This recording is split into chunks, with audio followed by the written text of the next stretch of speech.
ассалому алайкум бинандагони гиромӣ, ба таваҷҷӯҳи шумо барномаи иттилоотии пайғом инак дар барномаи мо тамошо кунед.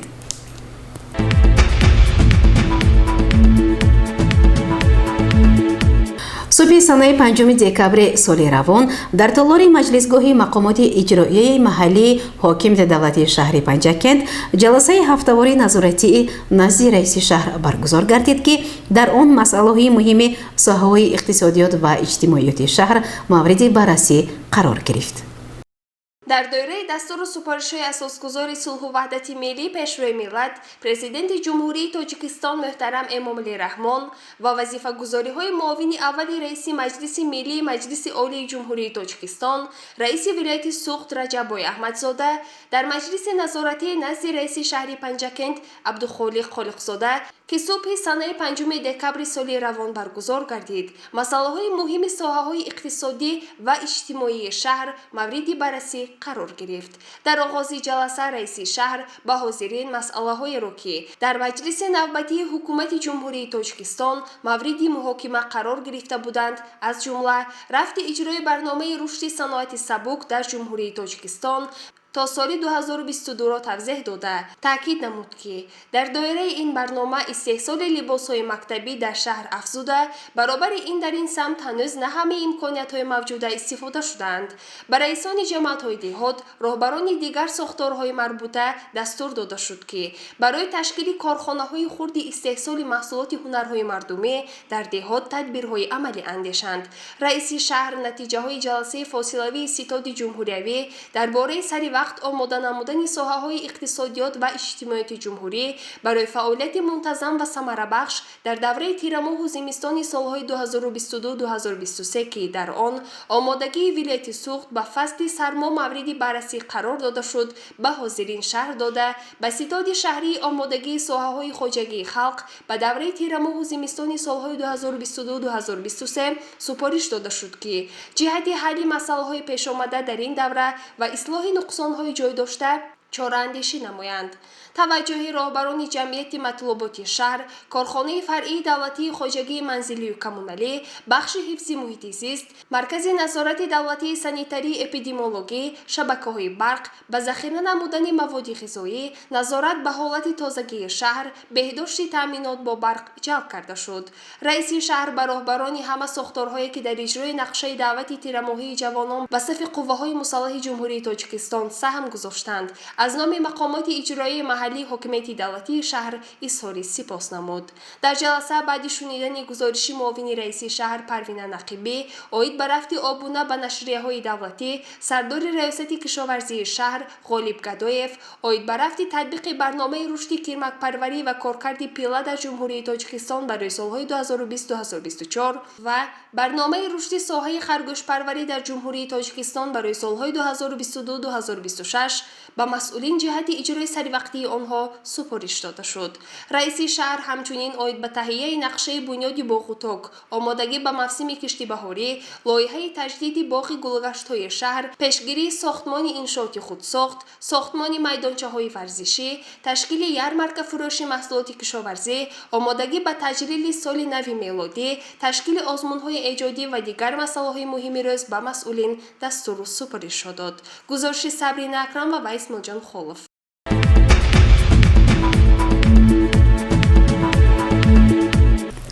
санаи 3 декабри соли равон аз ҷониби раиси шаҳри Панҷакент Абдухолиқ Холиқзода шаҳрвандон қабул гардида, мушкилоти онҳо шунидаву баррасӣ гардид. мутаваҷҷеҳ бошед ба гузориши дигари барнома.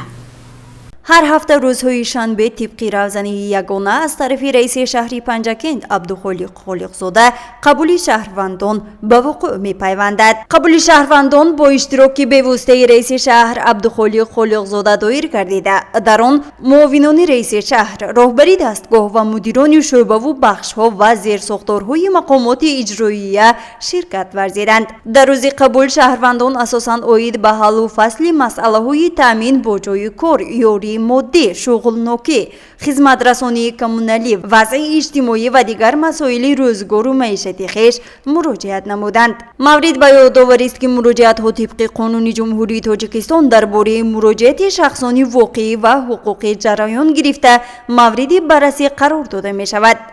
و موافق به این قانون هر هفته روزهای شنبه رئیسان شهرها و دیگر کارخانه و تشکیلات ها وظیفه دارند که شهروندان را قبول نموده و مشکلی های جای داشته را در یک جایگی بررسی نمایند. از جانب رئیس شهر عبدالخالق خالقزاده مشکلات جای داشته شنیده شده، به ساختارهای داخلدار اویده هرچی زودتر بررسی و حل و فصل نمودن مشکلات جای داشته سپارش ها داده شد.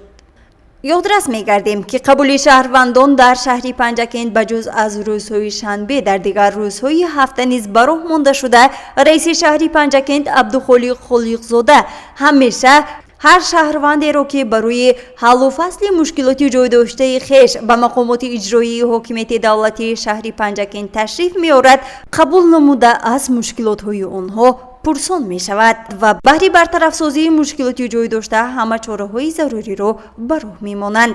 گزارشی مرتبه رحمان و اسماعیل جان خلف.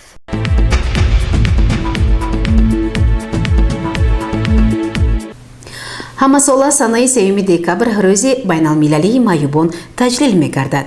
ба ин муносибат дар тарабхонаи дӯстӣ чорабинӣ баргузор гардид.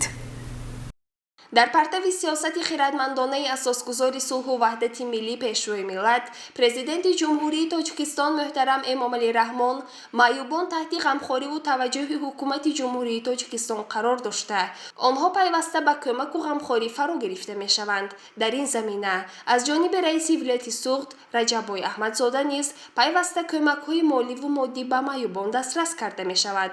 ҳамасола тибқи қарори Ассамблеяи генералии Созмони Милали Муттаҳид 3 декабр дар саросари ҷаҳон рӯзи байналмилалии маъюбон ба хотири мусоидат ба ҳимояи ҳуқуқи онҳо ва ҷалби таваҷҷӯҳи ҷомеа ба мушкилоташон таҷлил карда мешавад. ба ин муносибат беш аз 100 нафар ки дараҷаи маъюбӣ доранд бо даъвати мақомоти иҷроии маҳаллии ҳокимияти давлатии шаҳр гирди дастурхони идома ҷамъ оварда шуданд. онҳоро ба ин муносибат аз номи раиси шаҳри Панҷакент Холиқзода Абдухолиқ, муовини раиси шаҳр Парвина Нақибӣ пазироӣ намуд. зикр шуд ки ҳоло дар шаҳру деҳоти Панҷакент 4982 нафар маъюбон ба сар мебаранд ва онҳо бо дастуру супоришҳои пешвои муаззами миллат президенти ҷумҳурии Тоҷикистон муҳтарам Эмомалӣ Раҳмон бо ғамхорӣ фаро гирифта шуданд.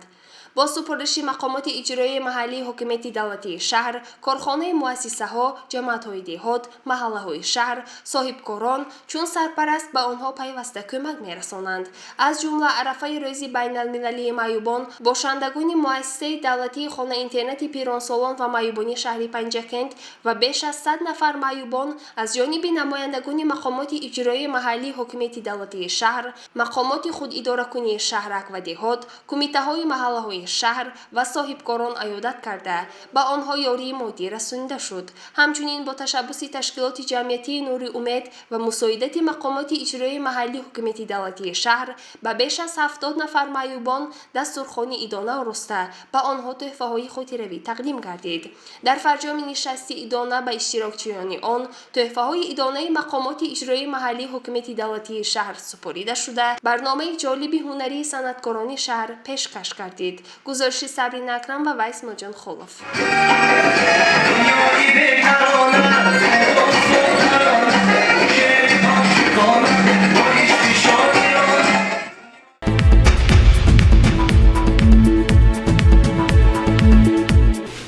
идомаи барномаи иттилоотии пайғом. ба муносибати таҷлили рӯзи байналмилалии маъюбон, намояндагони шӯрои собиқадорони ҷангу меҳнати шаҳр чанд нафар собиқадорони меҳнат шахсони имкониятшон маҳдудро аёдат намуданд. از سنه 14 اکتبر سال 1992 اینجانب موافق قرار اسامبلی گنرالی همساله سنه 3 دکبر در سراسر جهان همچون روز بین المللی معیوبان تجلیل می گردد. وابسته به این در جمهوری تاجیکستان مقامات های دخلدار و اینچنین تشکیلات های علاهیده فعالیت باثمر دارند و همه ساله به مناسبت تجلیل روز عمومی جهانی معیوبان از جانب مقامات های دخلدار و شخصان علاهیده سخاوت پیشه شخصان دارای معیوبیت داشته مورد عیادت قرار می گیرند. шӯрои собиқадорони ҷангу меҳнати шаҳри Панҷакент низ дар қатори дигар ташкилоту корхонаҳо ба муносибати таҷлили ин сана собиқадорони меҳнат шахсони дорои маъюбият доштаро аёдат намуданд. яке аз чунин нафарон Нарзиев Худойқул истиқоматкунандаи маҳаллаи Азизобод 95 сола буда собиқадори меҳнат аълочи маориф мебошанд ки аз ҷониби раиси шӯрои собиқадорони ҷангу меҳнати шаҳри Панҷакент Облоқул Ризоев, муовини он Акмал Хуҷамов ва дигар шахсони алоҳида мавриди аёдат қарор гирифта, Нарзиев Худойқул бо рӯзи таҷлили умуми ҷаҳонии маъюбон шодбош гуфта шуда аз ҷониби шӯрои собиқадорони ҷангу меҳнати шаҳр тӯҳфаи хотиравӣ тақдим гардид. Инчунин Буриф Исломиддин 67 сола истиқоматкунандаи соҳаи зебон ки 15 сол инҷониб бемори бистарӣ аст, мавриди аёдат қарор гирифт. Облоқул Ризоев таъкид намуд ки шумо ҳеҷ вақт танҳо нестед ва он меҳнату талошҳое ки баҳри ҳукумату кишвар намудед, давлат онҳоро ҳеҷ вақт аз ёд нахоҳад баровард ва шуморо танҳо нахоҳад гузошт. ёдрас мешавем ҳадафи таҷлили ин сана мусоидат ба ҳуқуқҳои маъюбон дар ҳамаи соҳаи ҳаёти ҷамъиятӣ, инчунин ҷалби таваҷҷӯҳи кулли ҷомеа ба мушкилоти шахсони маъюбият дошта мебошад. Хурсандов Борони 92 сола истиқоматкунандаи маҳаллаи Самарқандӣ собиқадори меҳнат аз ташрифи меҳмонон ва шодбошии онҳо ба муносибати ин сана хеле хурсанд буда баҳри осудагии кишвар, сарсабзии шаҳр дасти дуо бардошт.